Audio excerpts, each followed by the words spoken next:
live with tighter tortoises giggles wafting in the breeze. It's the Vocal Minority Podcast. Finally, redemption. He can walk off into the sunset now. It's okay. Yeah. He can let go. Well, more of a storm than sunset. Can we play "Don't You Forget About Me" as he's walking away, or am I thinking of a? Is he gonna raise his fist up high in triumph?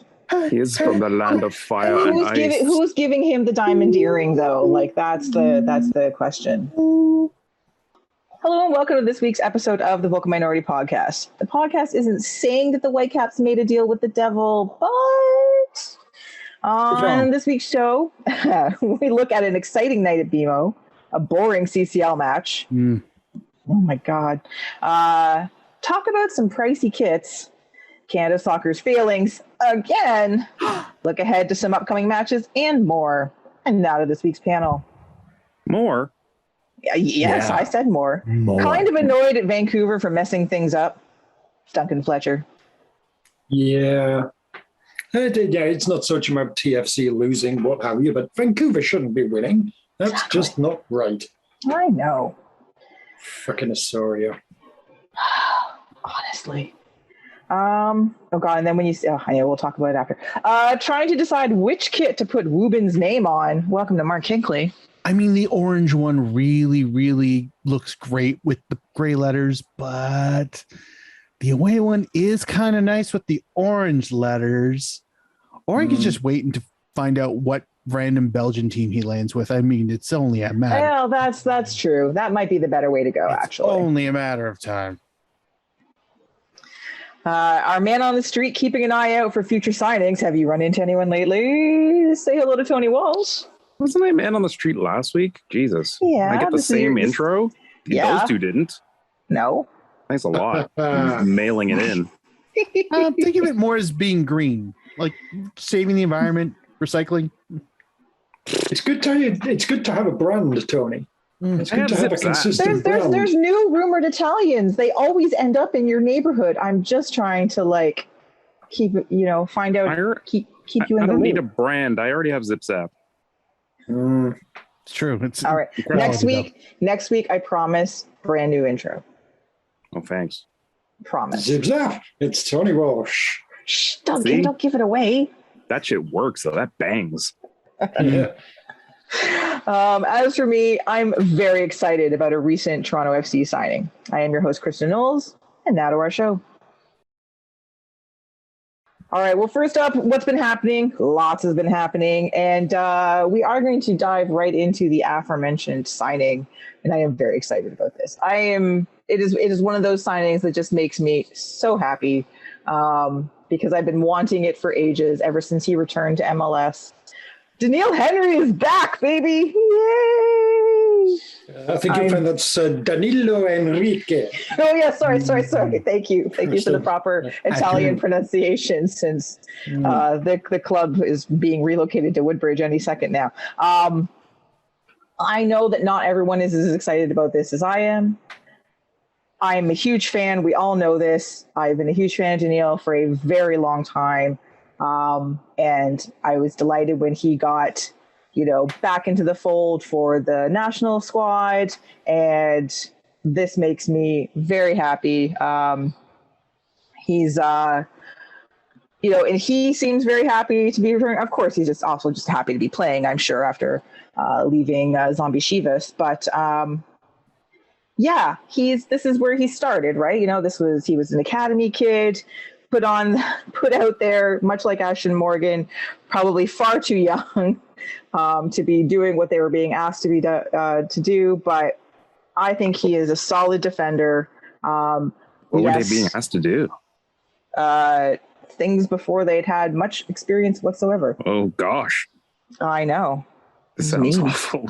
It was me. Stop it. Anyway, I am very, very happy that he has returned, and I think that he will be a help to this team. So yay, and yay. Agreed. Just on a basic sort of emotional level, yeah, freaking great. Let's have Doniel Henry back. This is good for him. He's actually got a club. He'll presumably get plenty of playing time and everything. So it'll help him be prepared for the World Cup and what have you. And, it'll hopefully be good for TFC. Theoretically, I'm not sure. You're full of chaos. You need to bring in somebody to fix it. Doniel Henry.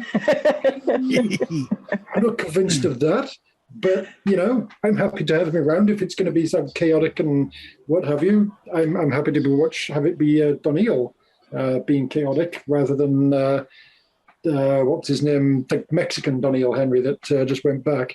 Salcedo. Yeah, that's the one. Let's bring it on. Let's go. I'm happy. But it's a familiar brand of chaos that it's domestic chaos. I mean, I would like to point out that Doniel is more giveaway a penalty prone as opposed to red card prone. It's still which chaotic. Are both terrible. I'm just identifying the brand of chaos. I feel like you're chaos arguing and for cherry chaos. Like it's not first degree murder; it's only second degrry murder. I'm not really down with the whole death part manslaughter, really. Yeah, but I'm happy to see him back. I feel like a card guarantee almost aside. I feel like we're getting a way more polished version of Doniel Henry than when we let him out into the wild, off of the nature reserve. So, I feel like this is a good move. I mean, it kind of fits the bill of what we're kind of looking for as far as a defender. He's an actual defender, which is also nice. So. Yeah, who defends? I mean, we feels like sometimes we don't have many of those.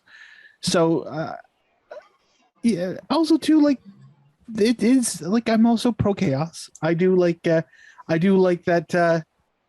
he's going to try and, whether he means to or not, go through a player from the kneecap down, and I'm here for it, and it's fun, and I'm glad he's on our side. Welcome back. Honestly, welcome back. I just hope he franchises his Cypriot nightclub restaurant to Toronto. Yeah, he's back. And sorely lacking here in Toronto, so yeah. It brings up a question of, where is he? He obviously used his previous spell with TFC as a springboard to Cyprus. Where's he going to end up this time? What exotic citizenship will he conveniently get this time out of his TFC deal? I'm kind of sad that. What is happening in the background at your house, Duncan? Don't ask. Never mind. What am I doing? I know better than to ask. There's a cat that's very upset that sort of Roz is hanging out outside and I'm hanging out upstairs. And no one's hanging out with the fucking cat. I mean, this is why we got a second cat, but he doesn't care about her. So, Podcasts. Yeah, podcasts. Indeed. Yeah, I'm kind of sad that he's come upstairs and now he's going to yell sort of even louder. Great. Oh, amazing. Yeah. We should ask the cat very specific footballing questions. Oh yeah, I'm sure he's absorbed a fair amount of footballing knowledge in his life now. Yeah. So, how do you feel about Doniel Henry, Lenny? He's all quiet now. I was gonna say, apparently. You got to ask him cat-related football questions. Ask him about Sunderland or Pumas. Tigres. Yes. What are your thoughts on Tigres? How upset was he when they named it Inter Miami's, when Miami Gatos was right there in the history? Seriously. Yeah, I was just sad they didn't reintroduce him as West Ham United's Doniel Henry. I would have been way more impressed with Sue on Blue Wings, but that's just because. Well, that's kind of what I was honestly. I was actually sort of expecting that. So, anyway, Premier League. Right. Yes, exactly. Premier League veteran. Did he play a match in the Premiership? Did he even make an appearance? I don't think so. He went on loan a bunch of times. He did. I think he went to Blackburn on loan. He definitely went to Blackburn. Yes, he was definitely Blackburn. Then got injured. And I feel like he had another loan spell as well, and then got injured. And then they all kind of gave up on it. Ah, well. To the Googles. He'll always have Cyprus. Yes. According to Wikipedia, if it's to be believed, he had 0 appearances for West Ham. Mm. But he got 4 for AC Horsens, so giddy up. Huh? Yeah. Oh, You never want to tear your AC Horsens. Mm. no, those are a bitch to heal. All right, so let's turn our attention to Saturday's match. Historic match, first match ever against Charlotte. And Did anybody pick up the commemorative half and half asking for a friend? No? Okay, go on. So did you mean the paper flag? Did you? No. I mean the historic first meeting between Toronto you're FC right. And Charlotte. Yeah, Charlotte, those went so fast, Mark. Like you couldn't even. People were asking ridiculous sums. I'm so sorry. Bastard. Anyway, so this was the big match, right? And speculation about whether the Italians, other than Lil Crisco, were going to play, how much were they going to start? Were they just going to sub on? Were they even going to play at all? Was it going to be another like smoke show? Like, oh, last minute, no, they're still not ready. Sorry, but you can watch them in the Voyageurs Cup. It'll be fine. They both started. Both Bernie and Enzo Larry. started. What are we calling the other one? Larry, sorry. Larry, Bernie, and Lil Crisco. So they both started, and the team looked great, shockingly. And we're very motivated. Massive crowd, biggest crowd at BMO Field in some time for something that wasn't a Canada match. That's just a fun sentence to say. So Toronto just stormed ahead in the first half. Like, first we had the Asorio goal, which was hilarious. And then Michael Bradley looking like a goal-scoring machine. Ridiculous. And then the Bernie goal, which was beautiful. Michael Bradley's second goal, delightful. Like, so we're at 4-0. Four very good goals in different ways. Well-worked goals. I enjoyed Osorio's goal most. Yeah, of course. The second one, I feel like Bernie fell over when he took the corner kick to get it to Bradley, but very nice header. Good third goal, delightful fourth goal. Mark Anthony Kay involved in a couple of those. Bernadeschi involved in a couple of those, like in the one, the Michael Bradley one, as you said, Duncan. Insigne. Like there was a lot of nice ball movement. Cristito continues to be out of the three so far. Although Bernadeschi, he's going to be fun. I'm still waiting on Insigne to really impose himself on the match, but that's okay. But Cristito has, from the moment he started, because he's played pretty much constantly since they got him. Just what a difference! He's just fun to watch, and he's so casual about it. That's the thing I like about him the most right now. Just watching him on the wing, just literally like casually, perfectly places a pass somewhere, and it looks like there was no effort involved. And I saw that on Saturday. I also saw it in the VCup. But so first half, all glory, all wonderful, fireworks. Fabulous. Oh my God, here we go. The page has been turned. It's a brand new beginning.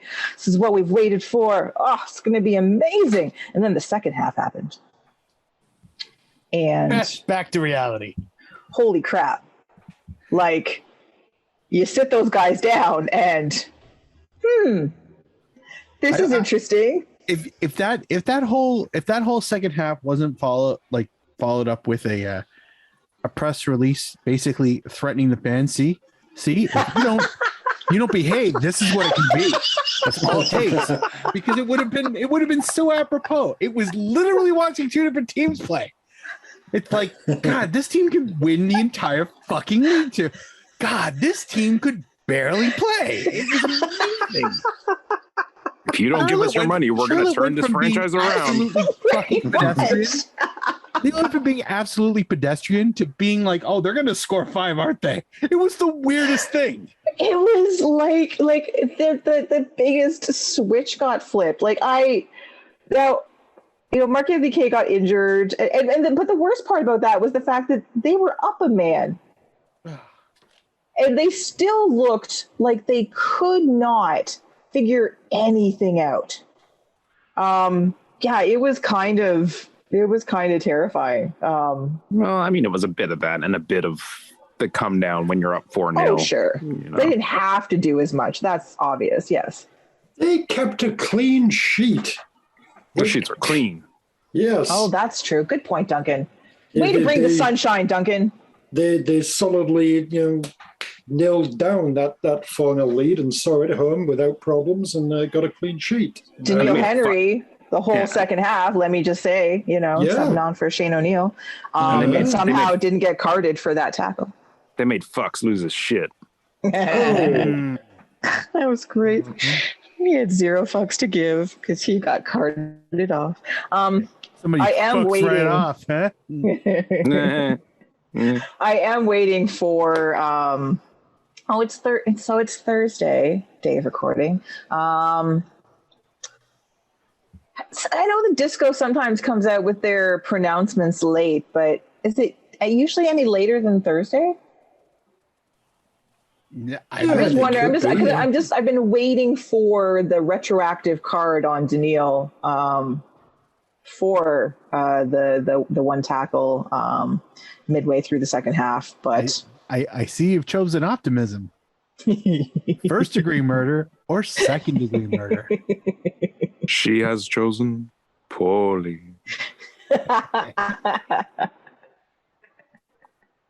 Oh, I was waiting for it. I was like, oh no, come on. Not in his first game back. No.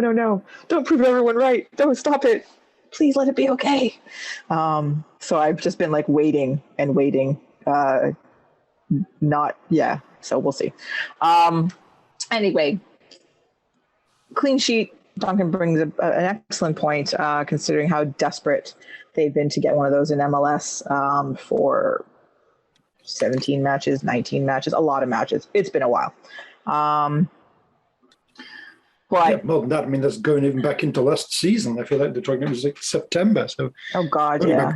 30, 25 at least. A lot, yeah. I mean, they have a great record against Charlotte. It's not a surprise. It's true. Yeah. Never ever lost to them. No. Yes. Anyway, so it was a good game overall once you average everything out. The first half obviously was the standout.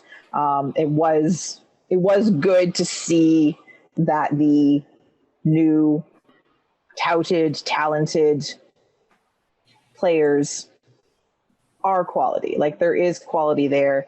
And still see some of those disconnects between the newer players and the existing players. Something that we talked about, similar to when Vasquez got here, similar to when Seba got here, players going for runs, expecting the ball to be there and it's not there, or passes being sent and no one, being there to receive it because people aren't expecting it yet. So this is going to take a little bit of time to gel, but there were some good things happening. We saw some good things. Was that an Italian hair? Was that an Italian hair joke? It actually wasn't, but I mean, yes, of course it was. Is now. Just now. So good. Is that appropriate? Just checking. Kristin Knowles always leaning into stereotypes. Ugh. Clearly, that's my bailiwick. So. Ugh, bailiwick. Now you're picking on the Irish. Oh, sakes. Where does it go? Was that a shot at Shane O'Neill? Jesus, lady.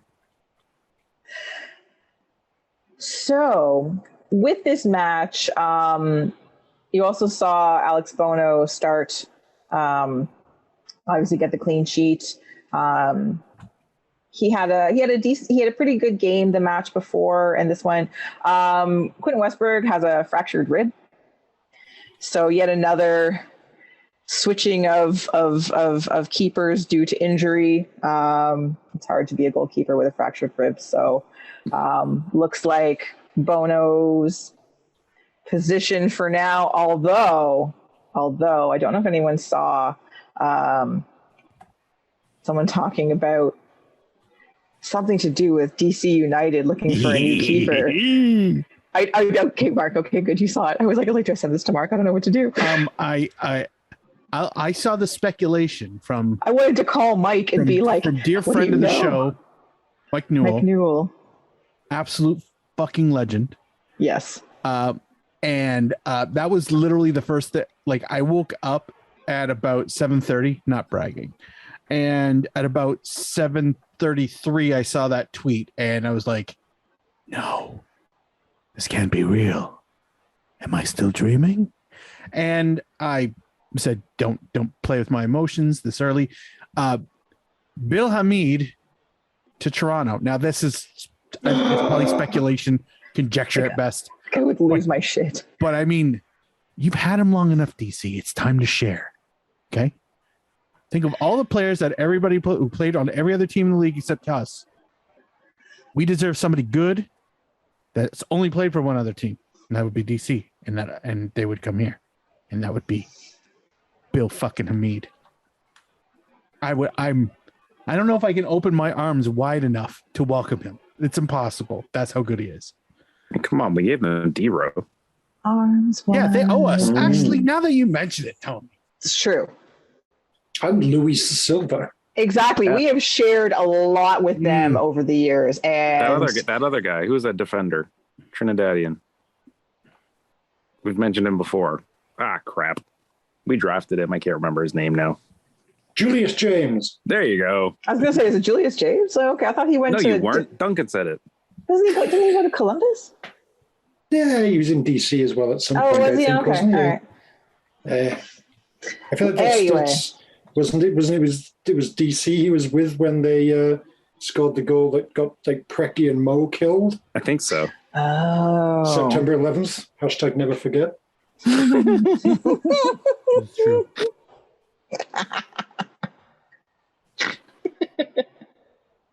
Oh, dear. I laughed more at that than I probably should have. Yeah, but you have to admit that was really good. It was very good. I mean, they did they technically give us Nick DeLeon? Yeah. Well. Yeah, and it's that worked for a season. For a season, that was fine. And then, season one, we got one of their like all-time players, and he played like 4 games and then called it a career because his knee gave out or something. Oh God, it's killing me. They gave us like an all-time guy? I'm gonna look it up. Okay, you look it up. Anyway, so Marco Echeverri. No, I thought that was him, but it's not him. He was never here, sadly. I feel like I know who you're talking about, but yeah. Anyway, apparently DC and RSL have done a little trade. So David Ochoa is going to RSL for some allocation money, which, Bill Hamid is out of contract at the end of the season. He's a free agent. So like, that's where all of this is sort of coming from. And yes, please. It's like, I love Q very much, and I don't want to see him leave Toronto FC, but Bill Hamid could be our keeper. Oh my God. I would be so happy. So yes, overall, sunshine, roses, happiness. Mark Anthony Kaye being injured, less happy. Looks like he might still be out for this weekend. We'll talk about that a little bit more, but we're going to shift gears to a little CanPL, a little CCL, and the Aquamen versus the Accountants in Jamaica in one of the most boring matches ever. If you had the misfortune to watch this game, I hope you got a quality nap out of it. Because dear gods, it was dire. I don't remember. I have so little impression of this game because I was just like, doing the head like, oh God, what? I fell asleep. I'm sitting up, but what's happening? Nothing is happening. That's what. Kristin, you know who wouldn't have fallen asleep? Who? Aleko Eskandarian. Jesus Christ, of course. That's the name I was trying to think of. That is the name of God, also, Lord. I'm embarrassed. He played for another 3 seasons afterwards. Apparently, we sold him for allocation money. Yes. I thought it was an injury, but he did legit play 6 games, and I pulled that out of my ass. So, but he only played 81 games. I thought he was there a lot longer than that. It was 4 seasons, but we expansion drafted him, didn't we? I know, but like Eskandarian was like one of their better players, if my memory serves. But he was a big name. Yeah, it was a hell of an acquisition until we let him go for. Yeah, it's got a lot of letters. Anyway, back to this news fest. Oh, also to those of you who were shouting at this podcast because I couldn't come up with Eskandarian, congratulations. You get 12 points. Don't know what it counts towards, but you get 12. You can use those in the at the VMP prize counter. Yes. It's like in the VMP app store. Yeah, totally. Yeah, just take your paper tickets to next time you're at BMO Field to Kristin Knowles, and she'll take care of you. Redeem them for carrots. Yeah. Please. Oh, well, yeah. I don't want to get hit with them. No. VMP stuffed characters. My God, that would be collect them all. Like they're like Beanie Babies, but like VMP characters. Considering how much we all enjoy CCL, and it's great to have. Thanks for cutting that off, Kristin. I am. I'm trying to. CanPL teams involved, and it's nice to see a different CanPL team. Sorry, Mark. But somebody's bound to be the next one, and it couldn't happen to a better team.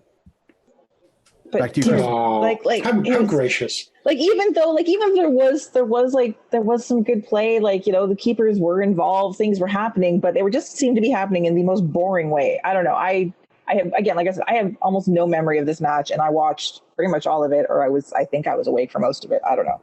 Mark? Just a resounding endorsement. Yeah, no, I'm actually surprised that nobody's talking about how the only teams who've qualified for this tournament are both of Kristin's teams. I don't know what you're talking about. Have you been reaching out to CONCACAF? Someone needs to keep me vested in this. Like, come on. You get conspiracy theory. I did. Did you not get one? CONCACAF the vest? That's amazing. Simply the vest, yeah. Oh dear. Oh dear. I did not watch this game. I hope Tina Turner. I hope Ike and Tina Turner sue you. Whatever. That's aggressive. That seems, especially citing Ike. That's just that is aggressive. That's how bad that joke was. That Oh my God! Are you fucking kidding me? Ike would get that involved. Is nowhere near that bad. Even Pepsi's going to come after you. Right now?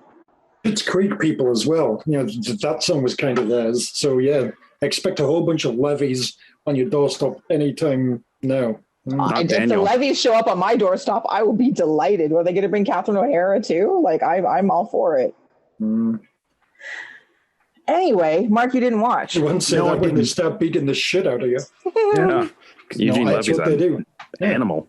Look at those eyebrows. Eugene Levy's pretty much a badger. He's almost Wolverine. Yeah, pretty much. Almost Wolverine. I swear this is a soccer podcast. That sounds like a great autobiography. This is a soccer podcast. Wolverine. So, Mark, you didn't watch the game? No, I didn't watch the game. I decided to waste my lack of sleep on 2 other games that we're going to kick off late this week. One of them was give, so it had to be the one that didn't involve a team I have seasons tickets for. So I made my choices. I saw the last 10 minutes of the accountants game. It wasn't great. It doesn't make me sad that I missed the first 80 minutes. Took a second by the accountants. Took a don't second. Well done. Mm. But Yeah, I mean, it at least got some quality accounting sort of puns out there on the Yes, Twitter. yes, and that was everything. that was fun to watch.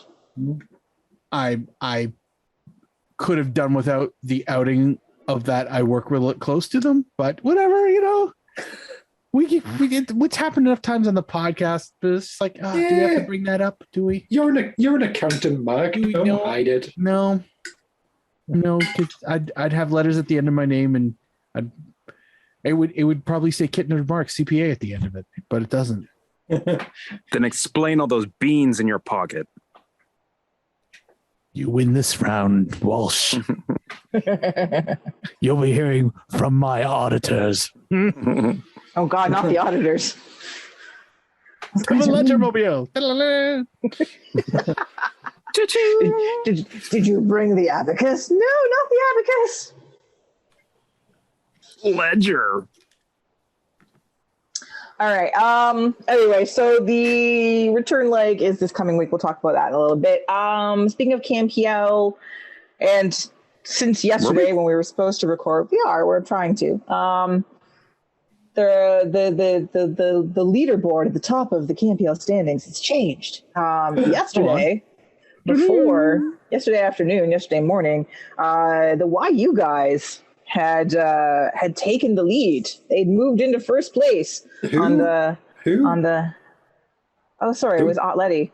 Yeah, they beat the YU guys. See, this is what happens when you're on. Did York get awarded like a whole bunch of points for something? A whole bunch of extra points for just existing. The Otletty beat the YU guys 3-0, which you put broke them 1,000 with your attendance. Hey, have 20 extra points. That's nice.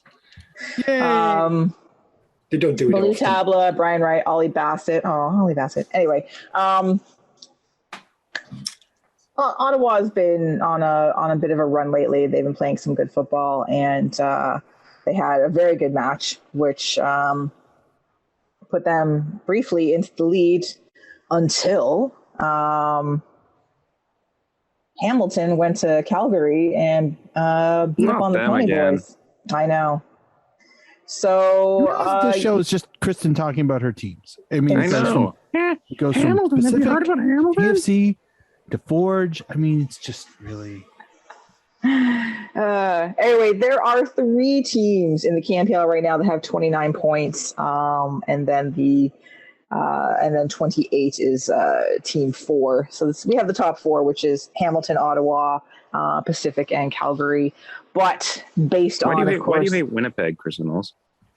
Because they're in 5th and they're 8 points behind. Never talk about them. Really? You don't even talk about Velour, let alone Valor.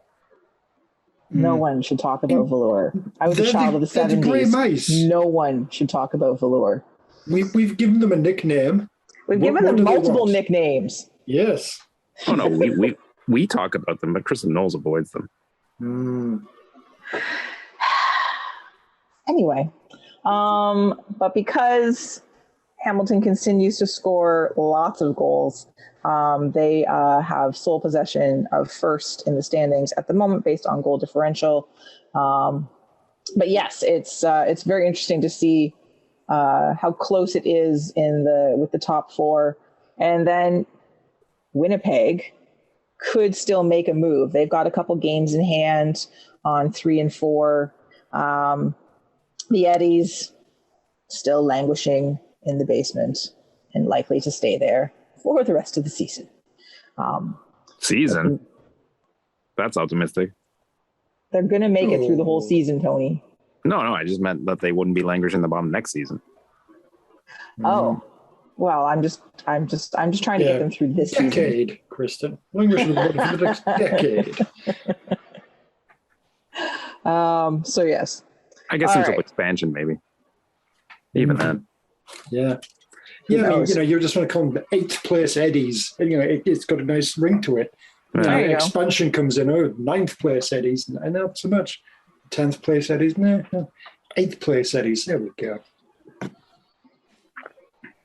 Just waiting for them to be relocated or renamed or something. Oh, Kristin Knowles calls for SC Edmonton to lose its team. Jesus Christ. Kristin Knowles, Edmonton doesn't deserve Canadian Premier League. Prince Edward Island. Prince Edward Eddies. Or Prince Edward County. Either one. Too many Prince Prince. Edward Eddies. They could play in Brighton.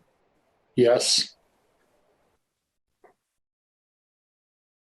They could. Well, moving on from this to a match late Tuesday night. It was the Voyageurs Cup final between Vancouver and Toronto in Vancouver. This year's. I swear it was this year's. I know. I only acknowledged 2020. Did we do 22 yet? We just 21. That was 4 years ago for some reason. Oh, yeah. Somehow, yes. It's time. Continuum sci-fi stuff. I don't get it. It's above my pay grade. Damn. The 2017 one is next week, so that should be really good. Does like one from the 80s show up like Titanic and Ghostbusters 2? Oh my god. I'm just waiting for 2009 again. Finally Tater Tortoisen can have his moment. Oh yeah. Anyway. But a robot version. He drops down from the sky naked in a fireball. Tater Tots. Tater Tots. Come with me if you want to lose.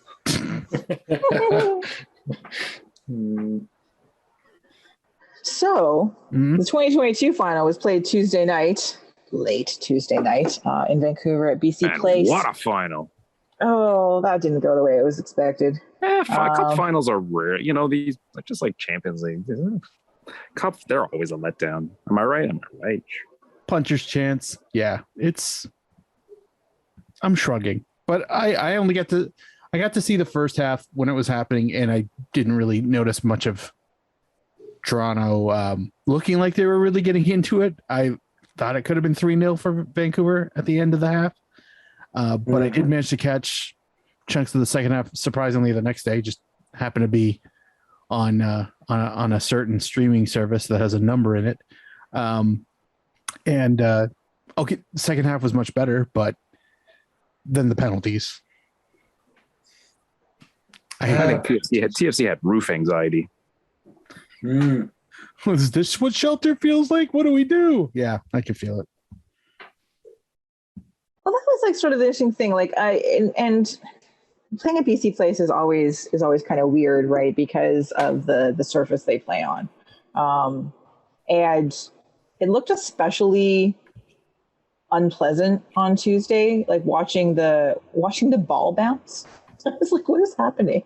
It's just like turf laid over concrete. It didn't look good. And you could see that Toronto was having trouble adjusting at first.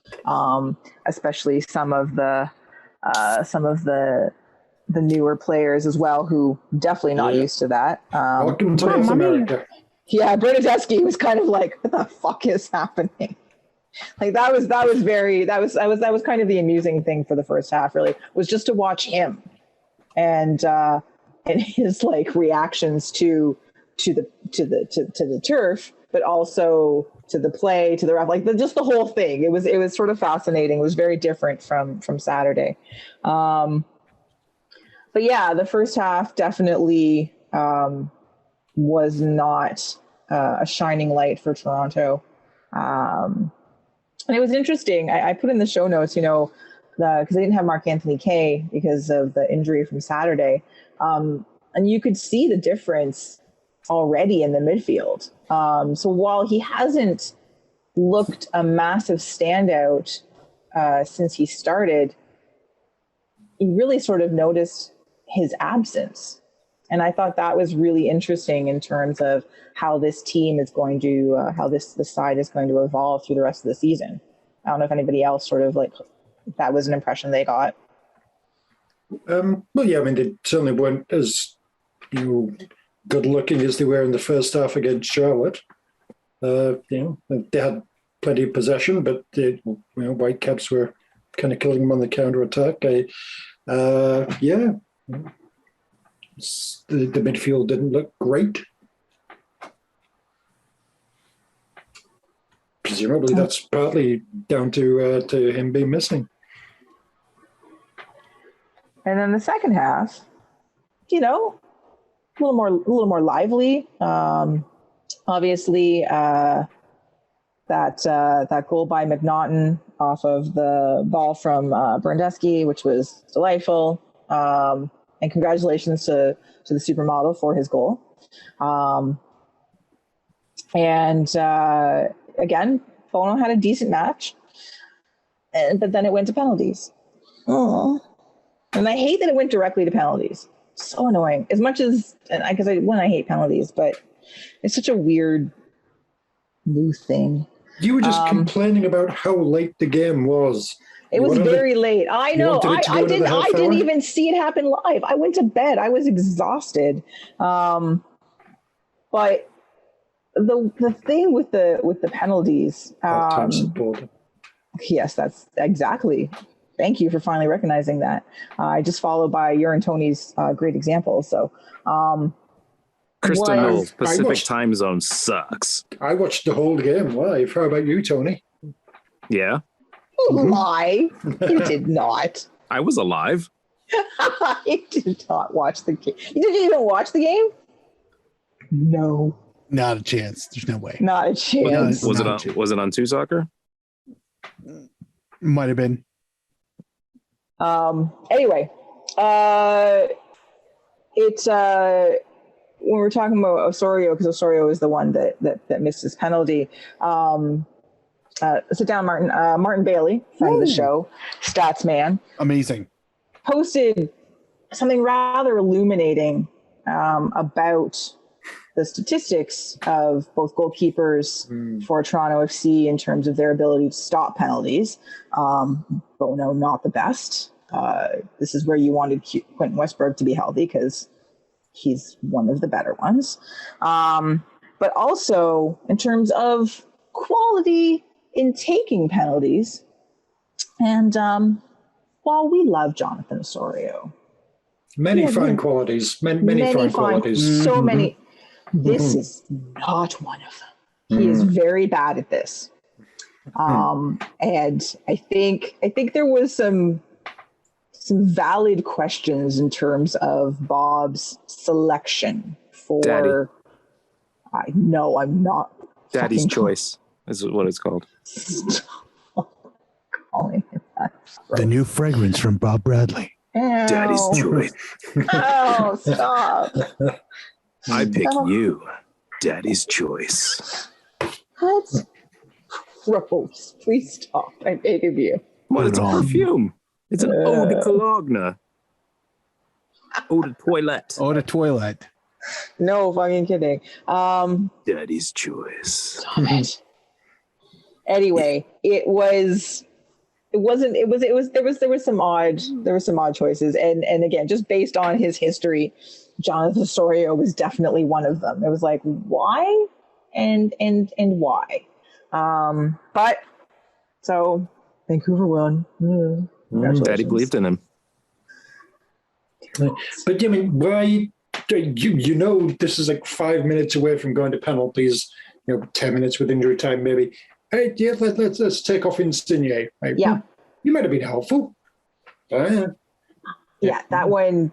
And I get like manage their. Yeah, like if you're going to manage the minutes for these, you're going to have pulled him off sooner. But with only that amount of time, like exactly, like why? Anyway, so they lost. Vancouver won. Congratulations. They all seem very happy. It's nice. Yes. Daddy Santini seemed very happy. Yes. Oh God. He caused quite the problems. This clown show. The shirtless celebration and the drama and Vignette. He did the shirtless celebration right in front of Jonathan Osorio. I mean, how insensitive can one get? Yes, the post match drama. Oh, they didn't shake hands, and why didn't they shake hands? Oh, they didn't talk to the media, and they didn't have to talk to the media. Oh no, they did have to talk to the media. No, they didn't. Yes, they did. He said, she said, they said. Everybody stop fighting. Sorry, I realize it's just you, but it sounds like a real battle.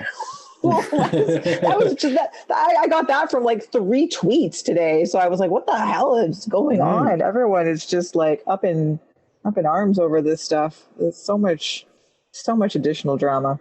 Yeah, there's like Jeff Bradley tweeting by the looks of things. You don't see that all that No, often. you really don't. Mhm. The other Bradley, the lost Bradley. Yes. He didn't choose him. Daddy's choice. Daddy's choice. Daddy's neglect. Jesus Christ. Why'd you forget me? Anyway, so there goes Toronto's only real chance at a trophy for this season. So What are you talking about? Come on, Kristin. You saw that first half against Charlotte. TFC is going to win every single game in MLS from here for the on rest of the season? and Oh, okay. qualify for the playoffs in a nice, like, middle of the playoffs kind of ranking, and then just fucking kill it. This is the Italians World Cup. Yes. Yes. Yeah, what other point. fucking trophy did those guys have? That's They're gonna true. put all- Yeah, they're they're gonna going to put be all their extra energy into motivated. this. That's you know what? That's a really good point. I didn't even think It about is a that. good point. Yeah. They're going to turn up at the World Cup final and just fucking wave that MLS Cup in Gareth Southgate's face. So, yeah, here's the real World Cup. Yeah. Yeah. Yeah. Mm-hmm. Yeah. So there. Because obviously Gareth Southgate's going to win the World Cup. Yeah. You okay? Everyone all right?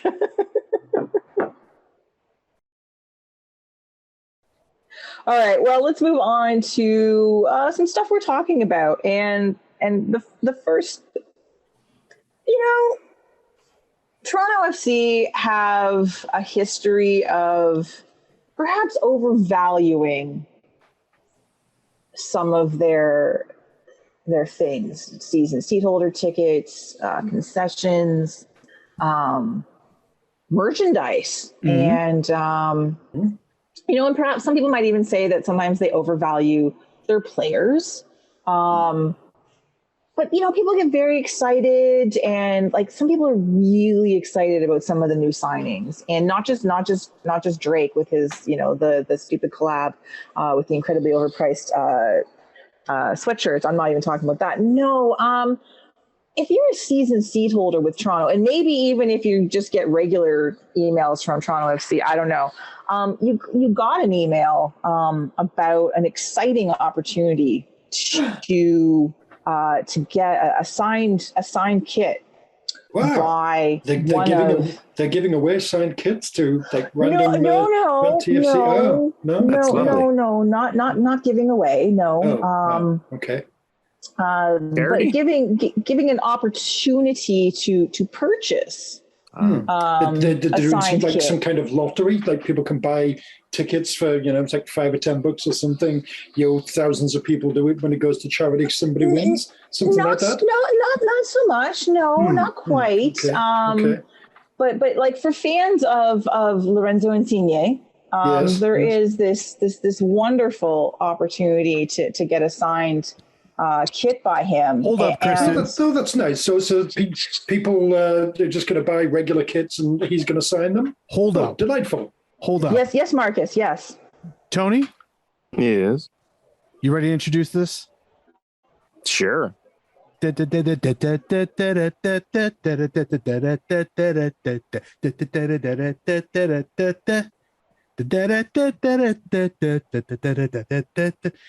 anytime you want to do the voiceover, Tony, go ahead right now. What is happening?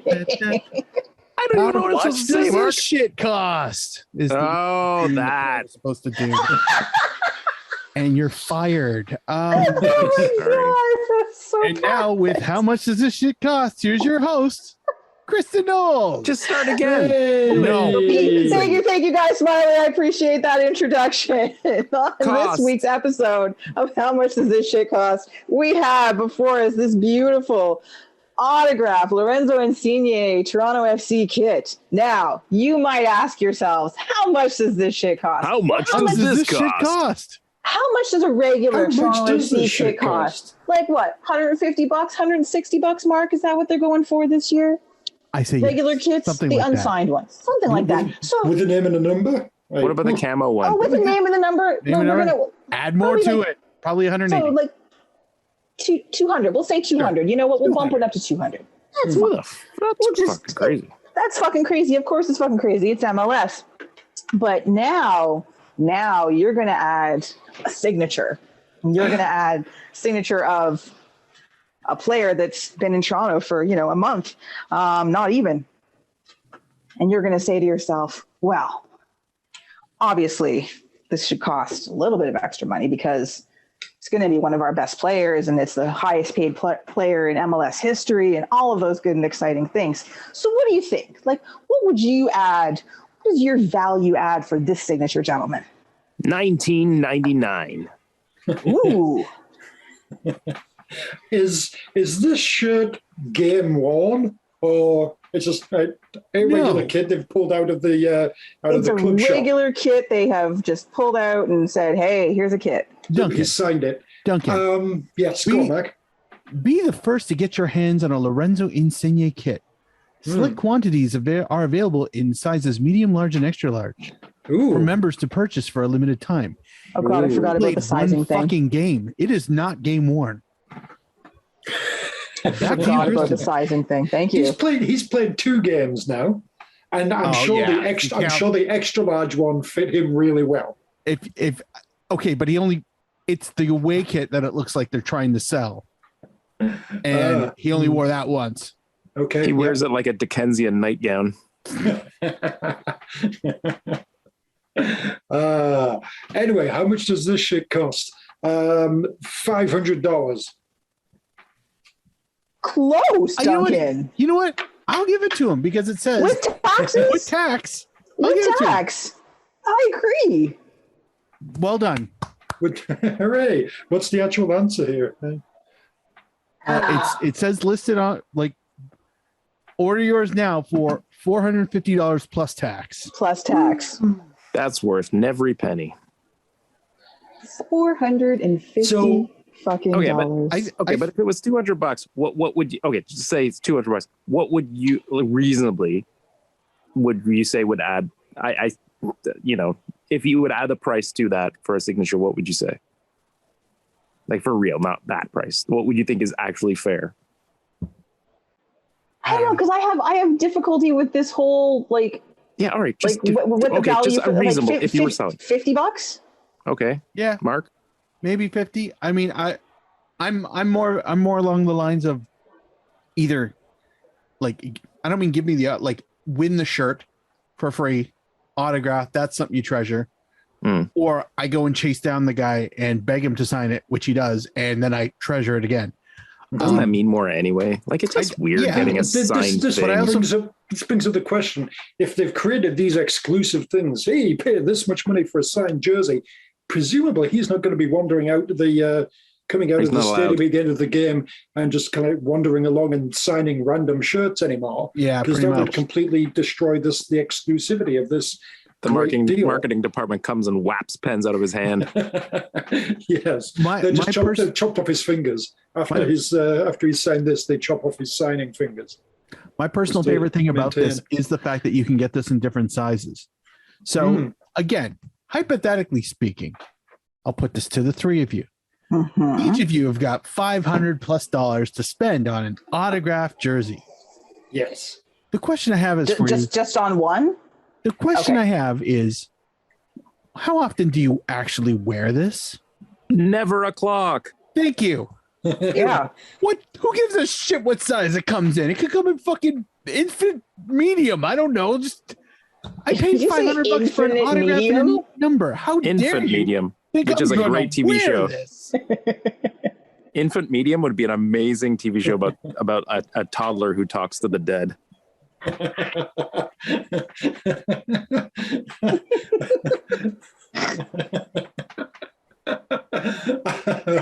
Now on A&E, Infant Medium. He only knows 20 words, but he can talk with anyone. He can use those 20 words for all of your dead relatives.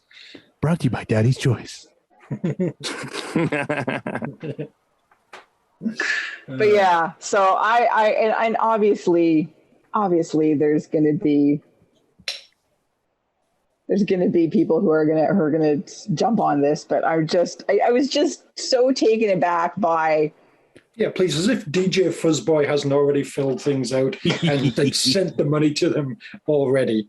Come on, let's be honest here. I don't know if he's that hardcore. I think he's more about the shirt rather than the autograph. But I don't know. I just this is somehow different, is it not? I look at this along the same lines as the whole $5,000 front row seats for Bruce Springsteen shit. It's like, I'm not the target audience, so I like I don't have $5,000 for the boss.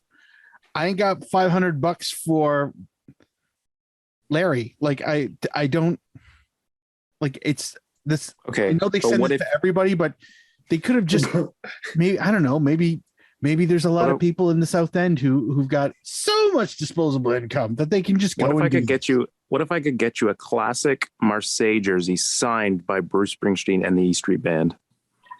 Why would I want a Marseille shirt signed by Bruce?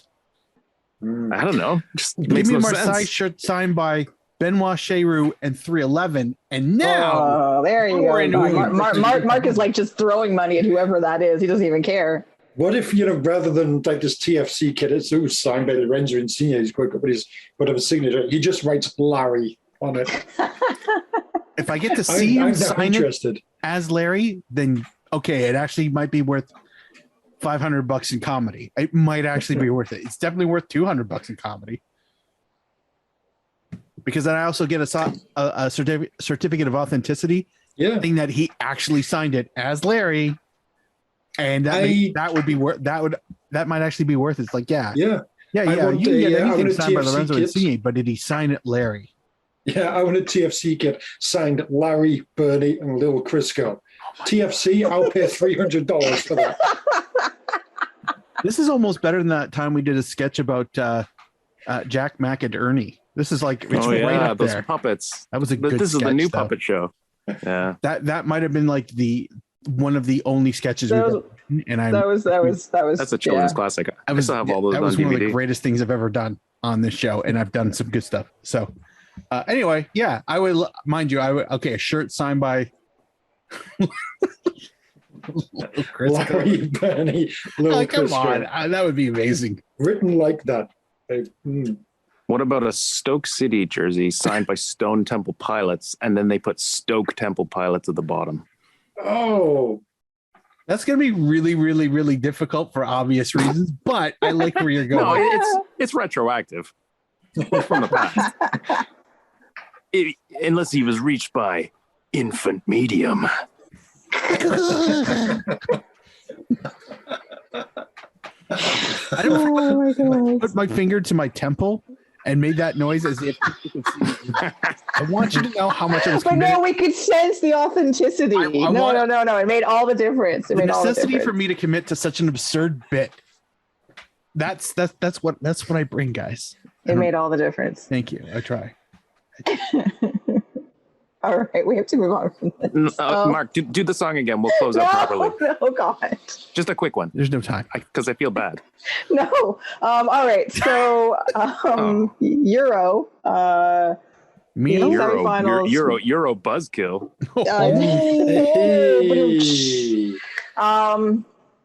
So we talked about last week. Hopefully people have been watching. There's, again, some fabulous matches. 2 semifinals were this week. The first one was fine. The second one was the winner of the two in terms of quality matches. So England basically trounced Sweden. What's wrong with that? What's wrong with that, Kristin? No, nothing. I assumed they were going to win. I was hoping for a slightly better game. You just assumed they were going to beat the number 2 side in the world. No, I was expecting Scotland over 8. Yeah, that's what they do against Nordic countries. It's going to be a walkover. This isn't even a contest. There's a number 2 side in the world, Kristin. Kristin's just pissed that UEFA was too afraid to invite Canada. Yeah, true. Anyway, I was lucky enough to get to watch. Well, lucky in the sense I got to watch a really good match between Germany and France. Oh my God, so good! Oh my God, so good! Like that might, like, there's been some good matches through this tournament. That might be the best one. Even though France lost, I'm still very upset about it. I was waiting for that. Yeah. Was there a good sort of Schumacher Battiston-esque kind of real Germany France moment there? No. Not quite, no. No, but I mean, I tuned in with about, I think might have been like the 25th, 30th minute, and basically I felt like I was joining an F1 race in progress. Like it was just going back and forth, like almost reckless abandon. It was like, what the fuck am I? What is this? And then the goals happened, and and there were amazing saves, like. Oh my God! Like seriously, that was ridiculous. Like this game could have easily ended up like 6-4. Like it was just the keepers, both of them. The French keeper was exquisite, but like the German keeper, no. Oh dear God! Like seriously, I don't even know how. Like that one header by Wendy Renard. How? I watched the replay on it so many times, and it just drives me crazy. But that was it was fantastic. You can go back and you can probably replay it on UEFA.tv. But this tournament has been fantastic. So many top level performances, some really, really good matches, and just enjoyable. It's one of the better tournaments that I've watched in some time. Really, really, really good. So the finals this Sunday, again, UEFA.tv. So England versus Germany. That's classic.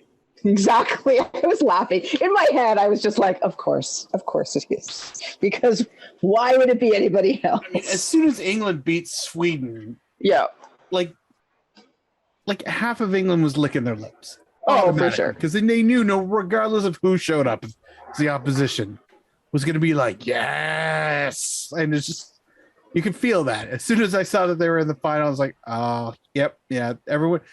Everyone's happy about the final. It's good. I mean, obviously there's a better opposition story-wise than the other, but I mean, if they were playing France, I don't think people would have been that upset. No. I hope they turn off the goal line technology.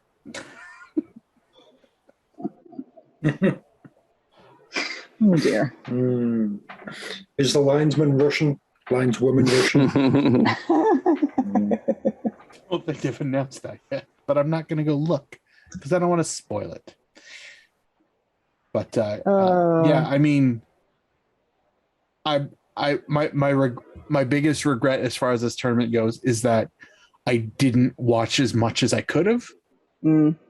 Just mostly forgot. Like, oh yeah, there's like I'd go look up Thought Mob just to see who's playing night, and then you see the games for that I missed. I'm like, oh shit, and I did that like 4 times in a row before I realized, hey, I should just go load up the webpage and just sit there, and hopefully it'll just kick in with noise when the game's about to kick off, and it didn't. But it took me almost the entire tournament to figure out to watch it, like make it. And after the last couple games that I've caught, it's like, all right, this is must see TV. I'm going to watch this on Sunday. It has to be good. It just has to be good. It was very good. It really was. It was definitely worth the time. And even if you just go like look for the highlights, that's worth it as well. Just again, there's been some really good ones, but I do highly recommend that you watch the final on Sunday. Should be just a fantastic match. You've got the probable Golden Glove winner in England's net, and you've got the quite probable Golden Boot winner playing for Germany. So it's a really interesting sort of like battle just in that sense, right? So, but yeah, just exceptional match between France and Germany. But the final should be really good. It's kind of interesting just looking at the stats. So like the top 3 goal scorers are Beth Mead from England, Alexander Pop from Germany, both on 6, and then Alessia Russo is on 4.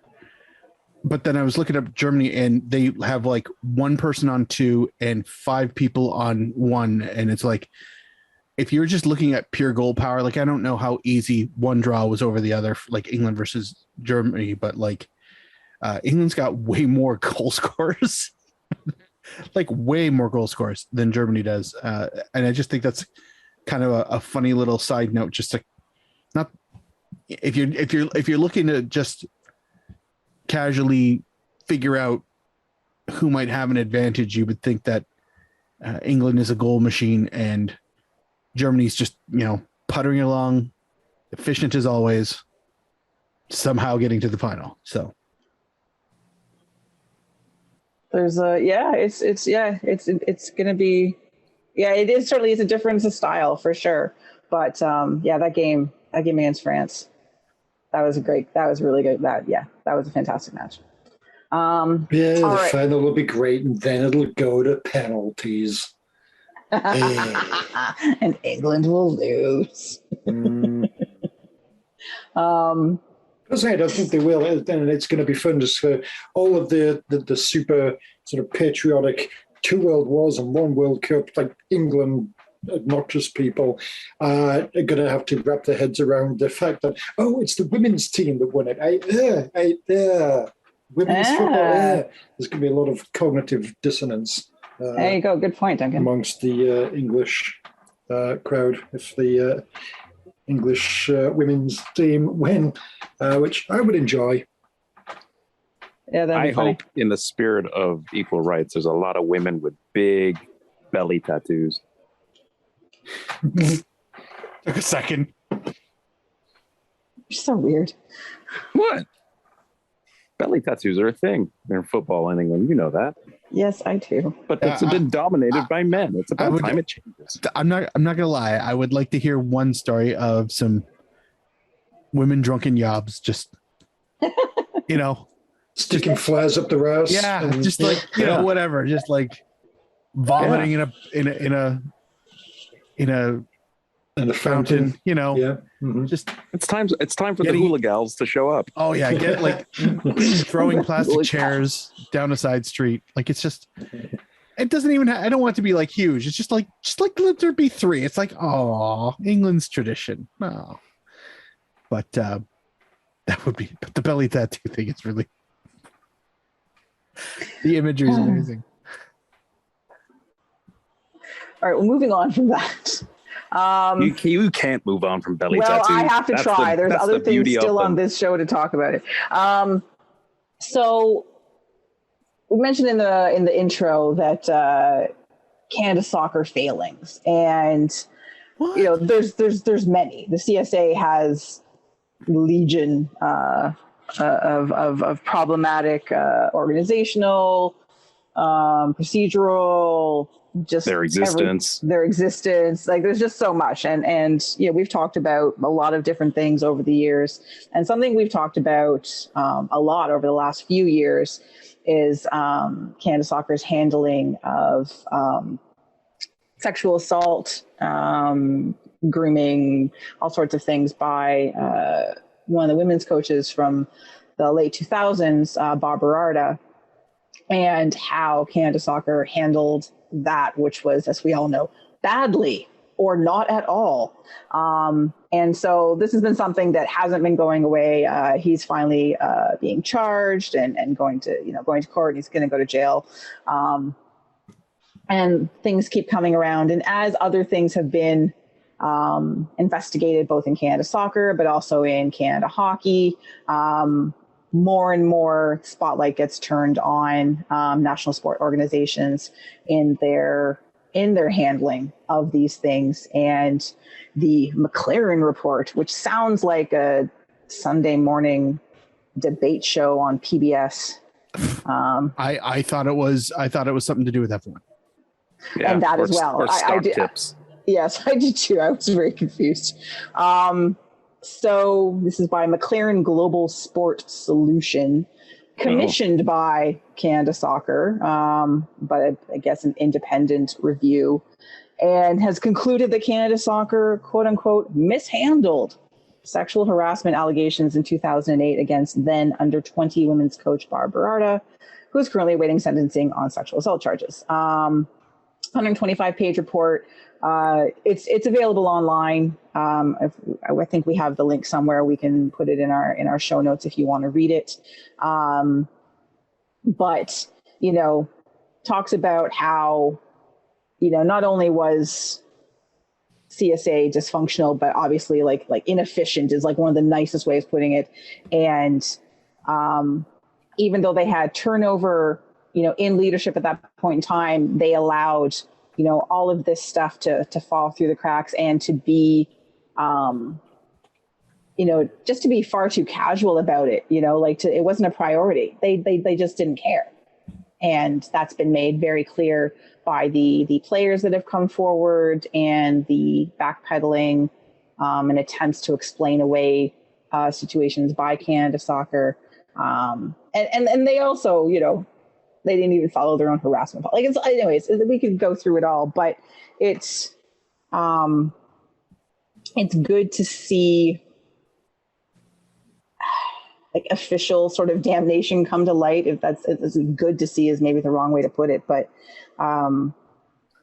these players, Karen McCormick, Eden Hengwing, have been, and others have been fighting, to get any sort of official word, acknowledgement about what happened to a number of, to themselves and to other women back then, and the fact that he was still allowed to stay within Canada Soccer. Anyway, it just goes on and on and on. So this is like hopefully a starting point for Canada Soccer to fix a lot of issues that have been going on for a very long time. But then Canada Soccer posted a really exciting statement. Mm-hmm. I love Duncan. Thank you so much for I had no idea. So I didn't even know that the statement had happened. Duncan let us know. But the opening sentence, the following statement can be attributed to Earl Cochrane, Canada Soccer General Secretary. So it's such an odd thing to say. You should have got some of that fancy stationery, from the desk of. Right. I don't understand why it's there. So did Earl laboriously craft this statement himself? Is that what they're trying to say? Earl's a big boy, he's taking on the responsibility. With a fountain pen and a nice scroll. Ooh. By candlelight. That's the second Dickens reference really in this show. We're high class. It's almost Christmas There you go. by the time the show ends. Pretty much. But yes, the McLaren report makes it clear that the organization acted swiftly in 2008 to address concerns. The McLaren report also states that the organization's knowledge of the 2008 complaints was limited to inappropriate texting, didn't include the subsequent allegations. I mean, what was Canada Soccer supposed to do? They didn't have all the information, but they really acted on it at the time. Oh, they did so well. I mean, that's what the report says, right? Yeah, right? Swiftly. Yes. But having tried to disavow ourselves of any blame and really, we did the best we could. We accept the findings outlined, and more importantly, we accept all recommendations and we commit publicly to review, adopt, and enhance those recommendations. What they're going to zoom in on them, I like McLaren's prior report. Hey, glaciers, slow down. Nice. I feel like with this report, given the speed of which Canadian soccer has been known to work. Oh, so in 10 years, this will get put into place. The last thing I want to do is give them the benefit of the doubt, but because the pile of shit is so high and so deep and so voluminous that they got to start shoveling somewhere. And I know this is I'm not absolving them by any means. At this point, an inch forward is still progress. So a flowery statement whether it's in reaction to players or something like this. Like it's not going to take long for people to figure out this is just PR, like strictly PR. It's just bullshit. And, it's kind of like, how are you going to disappoint me next? Well, let's see if anything actually improves off of this. Mm-hmm. I mean, thank you, Mr. Yeah, the proof is in the doing, right? So exactly. Like, thank you, Mr. or Mrs. McLaren. I should just, I don't want to assume it was Mr. McLaren. The McLaren family. Thank you for this lovely report. We'll get back to you as soon as we read it. But in the interim, it could, this is just as easily could be, same shit, different pile. I know that a lot of these people have inherited these problems, but part of the inheritance is also part of the system that allows for it to be inherited. It's just some of this stuff has got to be at least a couple executives ago. That means that somebody inherited it and then passed it along with no change. So I don't know. I was like, just try to impress me once, Canada Soccer, just about anything. The kits, how you treat your players, the contracts you sign, the begging you do behind closed doors. Just impress me over something. Anytime's now. Now's good. Later can be okay too, but now is better. So hooray press release. Indeed, hooray press release. Yeah. It's like I said, it's good that all of this continues to come to light, and there's more pressure on them now to publicly and procedurally and behind closed doors do something and continue to do something. And one of the things that I don't know if she would accept an offer to help work through this, but you wonder if they ask Karen McCormick for her help, because she's the one who helped bring all of this to light, or something like that, because, she continues to be obviously very, very outspoken and continues to say not good enough. But it's going to be, Canada Soccer's got a lot to deal with now, even more than they did before, or they have a lot to deal with. They have to acknowledge that they have a lot to deal with. So these next few years, and the closer the world, and closer to not just Canada, the men's team going to the World Cup this year, the XNT going to Women's World Cup next year, but then hosting in 4 years. Public eye is just going to continue to be shone on Canada Soccer more and more and more. And you can't sweep all this stuff you can't keep sweeping all this stuff under the rug, because there's just going to be so many people asking so many questions, and the word is going to spread. I'm expecting tomorrow to see more articles, in The Guardian and overseas and that sort of thing. And those aren't the articles that you want. And but what a weird time. Talking of overseas, I just need to bring that up again. Just bring up this statement. There's one part of it that amused me. That it's been this. Where is it exactly here? Yeah, it is our goal to be the national and international leaders of safe sport. Really?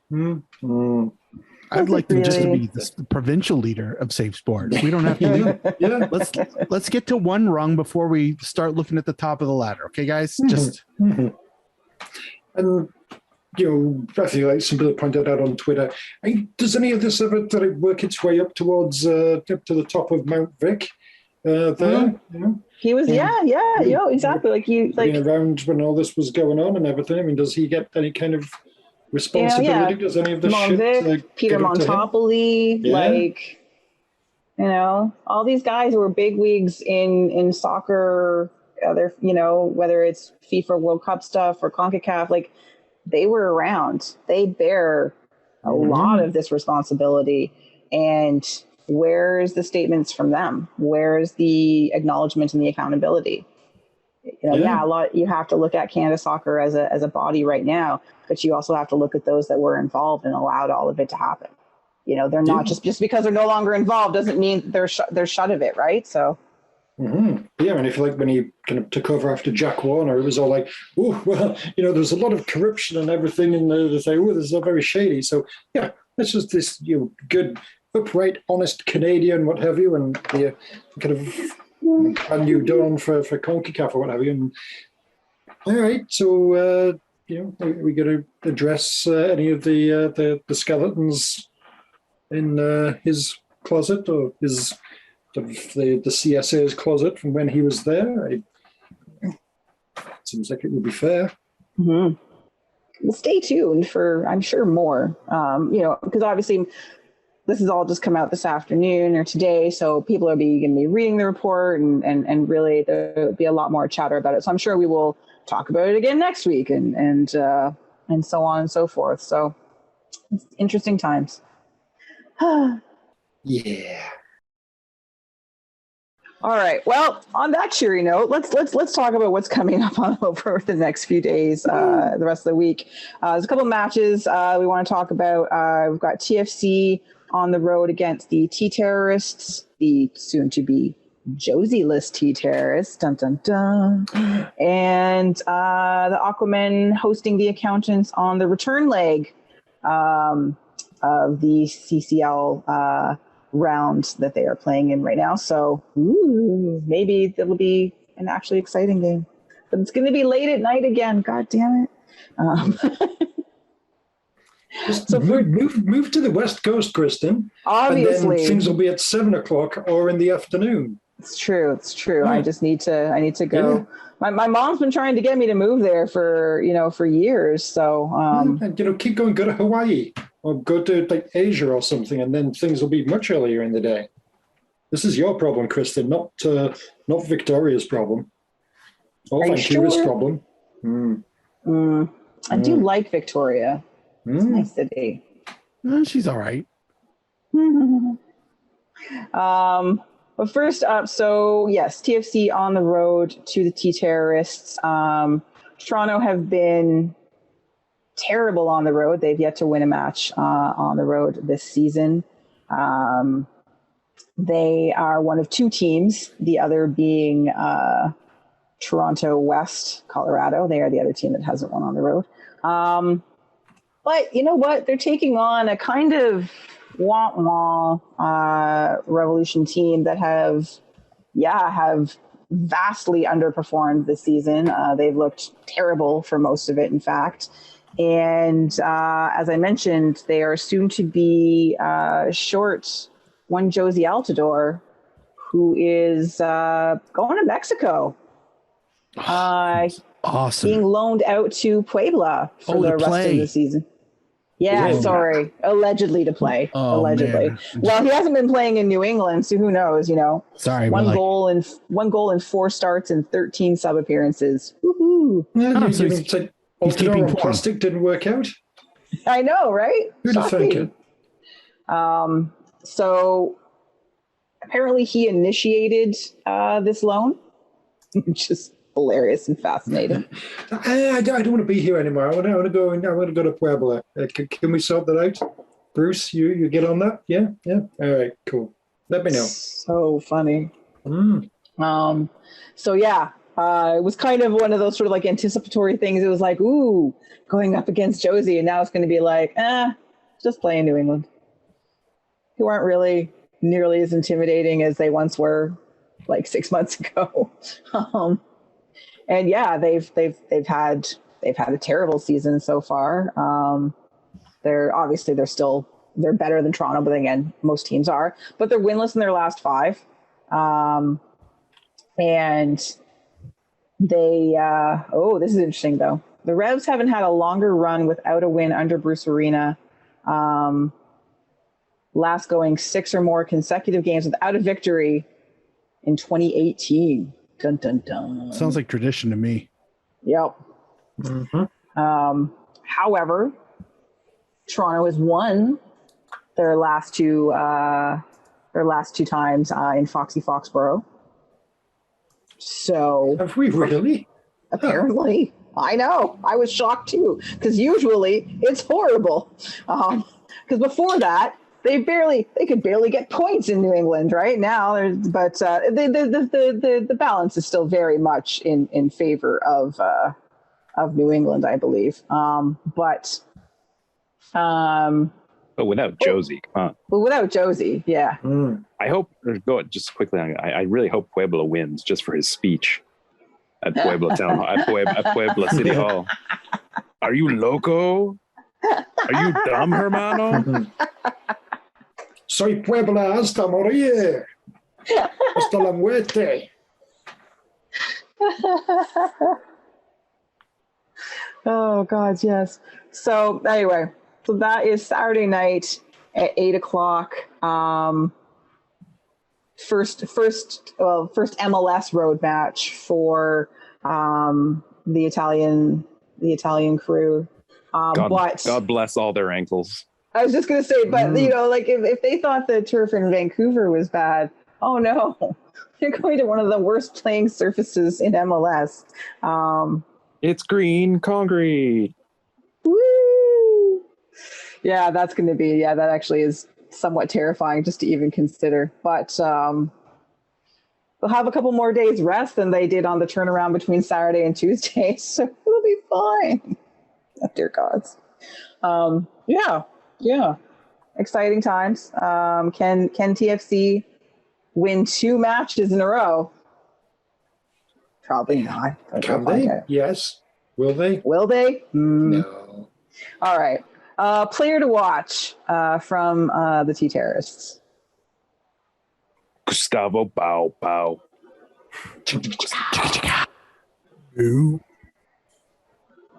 I will go with bye-bye. Oh, he beat me to it. I was gonna. I had bye lined up as well. Good old Brandon. Yep. Boy bye. Yeah. Yeah. Mm-hmm. I feel like there's a lot of good ones here. There are. I mean, yeah, there's a lot of good, fun names. I still try to keep it, a little legit. So I'm gonna go with New Gil. I'm not gonna call him Old Gil. Old Gil's somebody else. Yeah, exactly. Ton of assists. So they always scare me. Yeah, no, and rightfully so.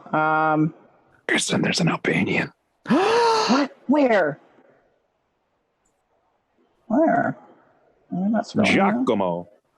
That, classically Albanian name. He's Albanian? So says the Wikipedia. Oh, I guess this is one of those times when using Well, Wikipedia. he was born in Italy. I guess he's declared for Gotcha. Albania. Yeah, I mean, it's right there. It's just across the Adriatic. Exactly. Yeah. The borders on it. He might have just floated there, in one of those, like a pool noodle by accident. Decided to get capped. But I'm gonna go with Boateng, just because he's having a decent year. Has potential to be annoying. Although I forgot, I have to say, when I was scrolling through the players, I forgot that McNamara plays for them. I don't know why I forgot that, but I was just like, oh, right. Also, Omar Gonzalez? Huh. I'm just discovering that AJ De La Garza still plays. I know. I mean, 3 appearances. I don't know if that's playing, but damn. New England Revolution are the retirement team of the retirement league. Go figure. Oh, Andrew Farrell, the player we should have had, right? All those years ago. All those years ago. Giacomo Vrioni, is that the Albanian? Yeah. Yes. He sounds fast. Vrioni. But little. Yes, apparently. Hey, he's 6'2". He's not little. Ah, nuts. Well, that name makes no sense. That just ruined that entirely. I mean, he's got a whole appearance. I mean, and it was a sub. So yeah, exactly. 23 minutes of action. Did they just sign him or something? He's a DP apparently. Yeah. That's interesting. He was he belonged to Juve, I guess, by the looks of it. Another one. Jeez. Yeah, they're just Fucking throwing everywhere. players away left, right, and center. Yeah, Sebastian Lepke. Okay. Brad His first Knighton. club was Metallica. Oh, Oh, Really? Metallica. Never mind. Oh, disappointed.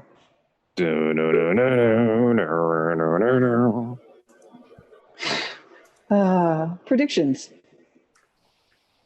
1-1 Reasonable. for Toronto. I'll also go. We'll also go 1-1, and one designated player Italian injured for the season. Oh, Take your pick. Could be any of them. Duncan. that's dark. I'll go with the That's- big one. I'm gonna give two predictions. I'm gonna say 3-0 if the Italian Air Force plays, and I'll go. I'll take the 1-1 if they don't, because I feel like there's a very good reason for them not to play, and it's called New England. And they're You think there's a conquering. chance they don't play? Oh, I mean, intriguing. if you've got literally a pitch that is notorious for injuring people. Yeah. We brought over one guy who is on fire, and another one who's a legend with a bad calf or whatever it was. Still not fully I- fit, I get the impression. I would Yeah. I would probably wait until like late in the season if you're gonna break those out for everybody. But definitely not. I wouldn't waste that on New England. But that's me thinking in the back of my head, especially when you want a nice big crowd next home game, because you're not paying to see them in their tracksuit. But what if they do the wander around the concourse like Jason What, Hernandez and does? do what? Do what? Hi. Sign shirts? Yeah. Injury? Yes. Autograph? $450 plus tax. Square. $450 plus tax. Tap. We haven't done that. I Hernandez. know. Oh. I know. We're a little I rusty. don't think it works as well doing it here because it's funnier when you see me do it. I just feel like I get a facial expression that goes with it, and just doing everything off camera. Well, no, we've done it while doing the remote I know, shows. but I and feel like it just I don't know. it doesn't hit as hard. No. No, Okay. it's better with an audience as you guys watching me do something really stupid and then laughing at it. And that's what gets the ratings. That's what the network. Oh, okay. All right.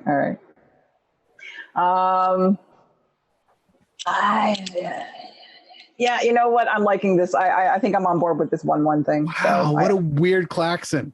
that is, oh God, Awooga. What a weird ass klaxon. 1-1 draw on the road to New England. Awooga. Fuck. Oh, Ruga. What have we become, guys? Honestly. Boring. What are we doing? Old. Yeah. Yes. Okay. So then coming up Tuesday night, as I said, the Aquaman are hosting the accountants in the return leg. And I don't know, I think it's like 10 o'clock or something because it is out there. Ugh. I know, so late. I know, right? No, I'm just trying to. Campiel website. Yeah, 10 o'clock. There we go. Why are you so unhelpful? I have no real perception of what this match is going to be like based on the away leg, just because the away leg was just felt very odd. Hopefully much more lively. Waterhouse FC they're not a bad team. They're quite a good team. And I think maybe, I don't know if there was, I don't think it was their first time in CCL, was it? I actually don't know. Obviously Pacific's first time. So maybe a little getting used to this kind of competition, being back on, in their home stadium, hopefully will elevate their game.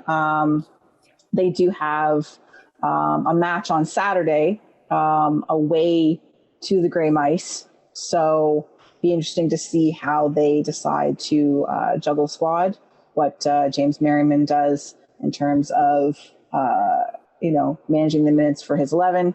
But yeah, I hopefully we get an exciting match. Some goals this time would be nice. So yeah, I'm not even going to ask for a player to watch because I don't know anything about the Waterhouse side. So, dear listeners, if you have some insight, please feel free to let us know on the Twitters or in the comments on the website, or slide into our DMs, whichever. But all we know is that they know who the best supporting actor is. That's a good point. I give you credit for that one. I think Pacific are probably going to be all in on this. Mm-hmm. So the Gray Mice, who knows how that'll play out. But I would like to think that if there's a gear that they can shift out of neutral or idle, let's call it idle. If they can find a gear, let's just go with a gear.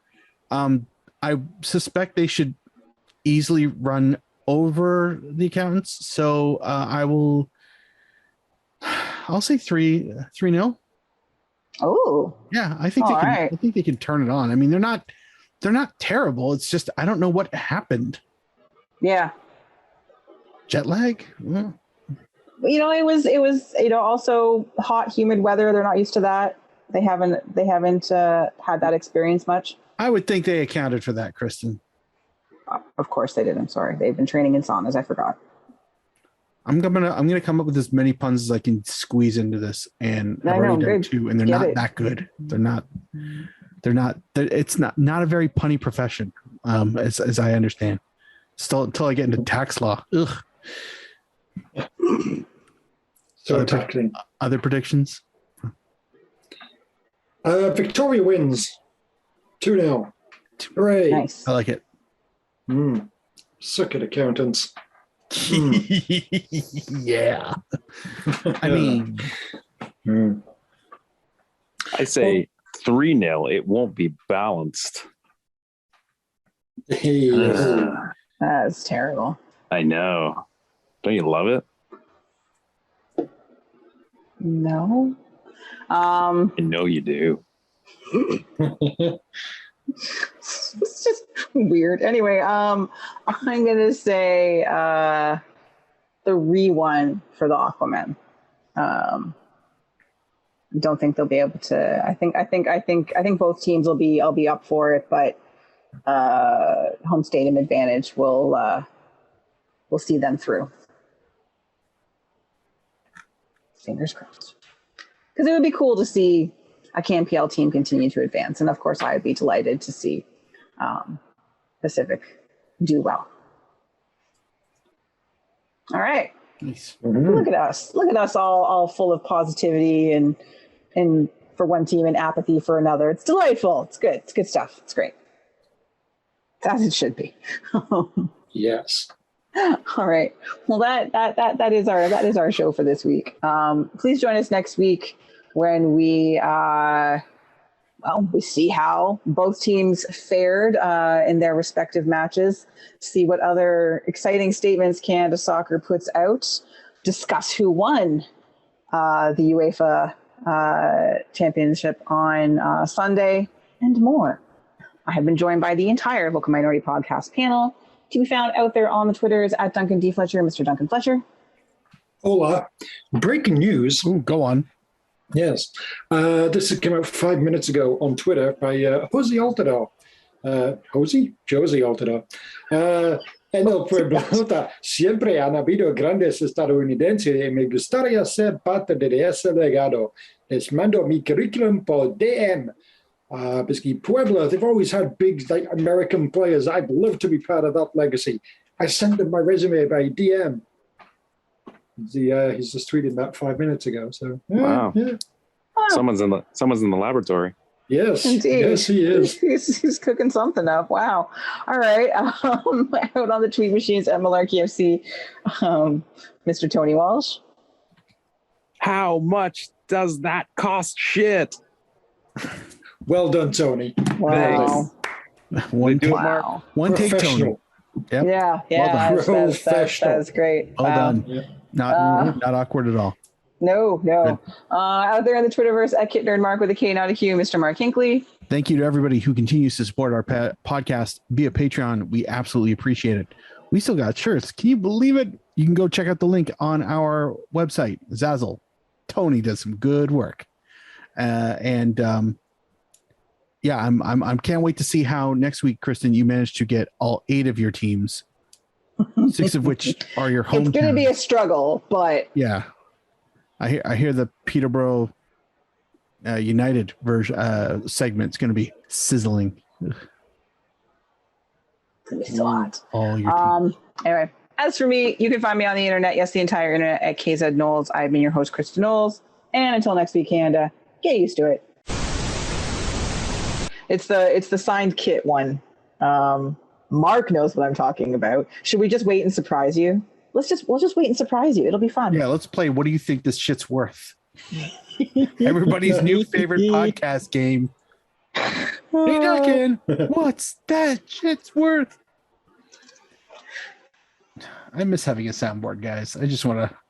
Just do it with your mouth. I normally do though, and I'm good at it. But I also That's what she want to said. have the actual. I want to play the Family Feud theme or Pyramid theme. It's funny when you sing it. Or the blankety blank theme.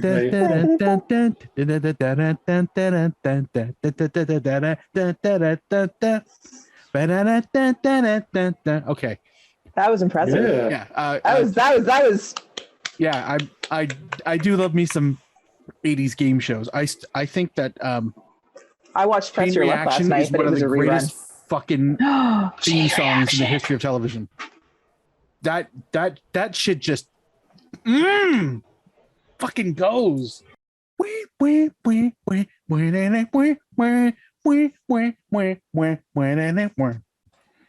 Save the skull for the show. This is awkward. Oh, I can. This is ingrained in my soul. You can call me up at 5 a.m. and go do the theme, and I will fucking do it. And Mary will fucking do it. There's not many songs that are literally. I really text Mary and apologize. Mary, I'm really sorry. Next time your phone rings really early in the morning. Yeah, do you mind if I wake your husband up? I really need to hear him do. I really need to do this. He found it. of the $100,000 pyramid. All right. Well, hello and welcome to this week's episode of the And from the top, Live. blah, blah, blah. Here we go. Hi, Mark. so Hey, sorry. Duncan. Kristin's here. It's me. Let's go. At boy. Maurice. Okay. Sorry. A lot of painkillers. Okay.